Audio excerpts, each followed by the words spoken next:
What if I told you that history's most powerful rulers were not just figures of authority, but enigmas, beings of such terrifying peculiarity that their actions blurred the line between reality and madness? An emperor dining in eerie silence with his horse, a king lost in the labyrinths of his own fantastical castles, and a tyrant wearing cruelty like a crown. Tonight, we aren't just telling their stories, we're stepping into their worlds where power is intoxicating and madness is a shadow lurking in every corner. What you're about to experience will make you question everything you thought you knew about the rulers who shaped our world.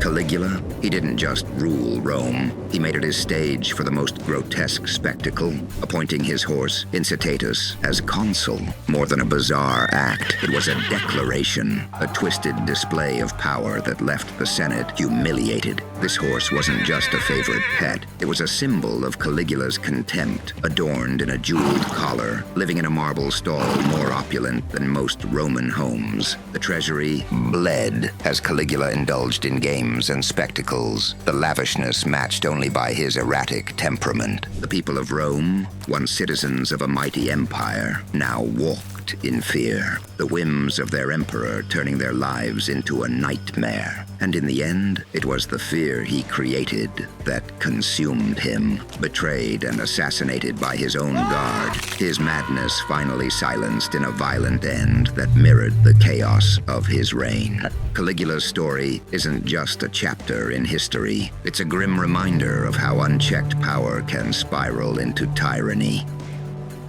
Elizabeth I, the Virgin Queen.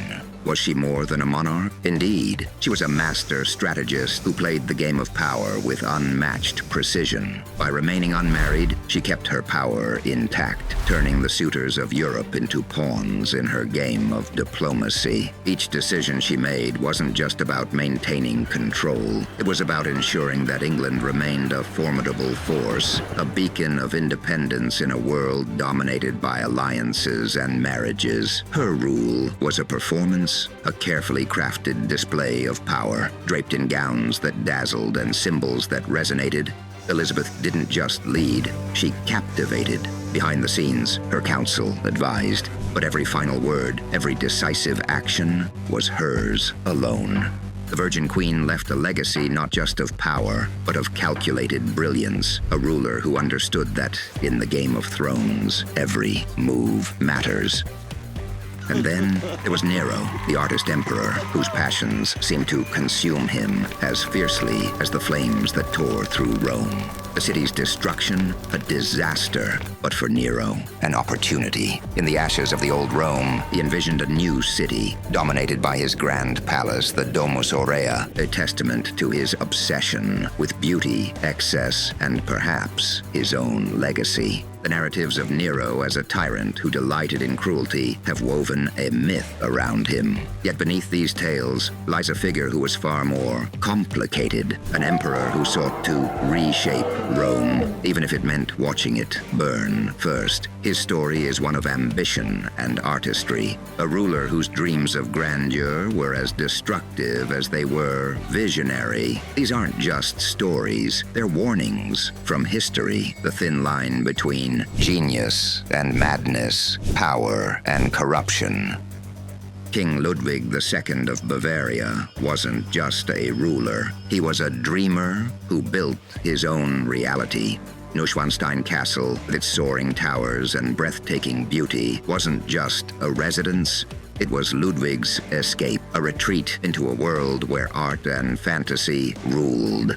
But in the quiet halls of his castles, whispers of concern grew louder. The same visions that created these wonders also reisolated Ludwig, drawing him away from the demands of his throne. His mysterious death in Lake Starnberg, it only deepened the enigma surrounding him, leaving behind a legacy of beauty tinged with tragedy. Ludwig's castles stand as monuments to a ruler who lived not in the world he governed, but in the one he created, a testament to a king who chose fantasy over reality. And then there was Empress Dowager Cixi. In the heart of the Forbidden City, she wielded power in a world that tried to keep her out. Rising from the status of concubine to the most powerful woman in China, Cixi's rule was a complex dance of tradition and reform. She pushed for modernization while fiercely guarding the old ways, steering China through a period of profound change. Her decisions weren't just about maintaining power. They were about navigating a nation at a crossroads. Cixi's legacy, one of contrasts, a ruler who embodied both the resistance to change and the force behind it, leaving a mark on China that endures to this day. And then there was Idi Amin. He didn't just rule Uganda, he terrorized it. His regime was a bizarre blend of grandiosity and brutality, with Amin himself at the center, a self-proclaimed conqueror parading through military displays while his people suffered. Behind the pomp and ceremony, a reign of fear, mass killings, forced expulsions, and a nation left scarred. Amin's leadership was as unpredictable as it was violent, a chilling reminder of the horrors that unfold when power is unchecked. His legacy, a dark chapter in Uganda's history, a story that haunts those who lived through it. The strange and unsettling behaviors of history's most powerful rulers didn't just shock their contemporaries, they shaped entire eras. From dining with horses to building fantasy castles, these rulers blurred the lines between power and madness, leaving legacies that fascinate us even today. But this is just the beginning.